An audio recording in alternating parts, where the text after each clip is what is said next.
ಕನ್ನಡಿಗರ ದುಡ್ಡುಗಳನ್ನ ಕೊಳ್ಳೆ ಹೊಡ್ಕೊಂಡು ಹೋಗೋ ತರ ಮಾಡಿಕ್ಕಿದಿರಲ್ಲ ನೀವು. ಪುಷ್ಪ 2 ಈ ಚಿತ್ರ ಹೇಗ್ ಬರ್ತಿದೆ, ಡಬ್ಬಿಂಗ್ ಮಾಡಿ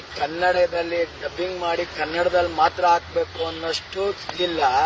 ಈ ಕಡೆ ಕನ್ನಡದಲ್ಲಿ ಒಂದಷ್ಟು ಥಿಯೇಟ್ರು, ತೆಲುಗಲ್ಲಿ 600-700 ಥಿಯೇಟ್ರು, ತಮಿಳಲ್ಲಿ ಥಿಯೇಟ್ರು, ಎಲ್ಲಾ ಥಿಯೇಟ್ರುಗಳನ್ನ ಈ ಪುಷ್ಪ 2ಕ್ಕೆ ಕೊಟ್ಬಿಟ್ರೆ ಕನ್ನಡ ಸಿನಿಮಾಗಳಲ್ಲಿ ಬೀದಿಗೆ ಬೀಳ್ಬೇಕಾ? ಕನ್ನಡಕ್ಕೋಸ್ಕರ ದುಡ್ಡಾಕಿ ಕನ್ನಡ ಚಿತ್ರಗಳನ್ನ ತೆಗೆದಿರುವಂತಹ, ಬಿಡುಗಡೆ ಆಗ್ತಾ ಇರುವಂತಹ ಕನ್ನಡ ಚಿತ್ರಗಳೆಲ್ಲ ಯಾವ ರೀತಿ ಥಿಯೇಟರ್ ಮುಂದೆ ಬರುತ್ತೆ? ಏನ್ ಅನ್ಕೊಂಡಿದೀರಾ ನೀವೆಲ್ಲ? ನಮ್ಮ ಕನ್ನಡ ವಾಣಿಜ್ಯ ಮಂಡಳಿ ಏನ್ ಮಾಡ್ತಿದ್ಯೋ, ಬಟ್ಟೆ ಕಟ್ಕೊಂಡು ಕೂತಿದ್ಯೋ ನನಗಂತೂ ಗೊತ್ತಿಲ್ಲ.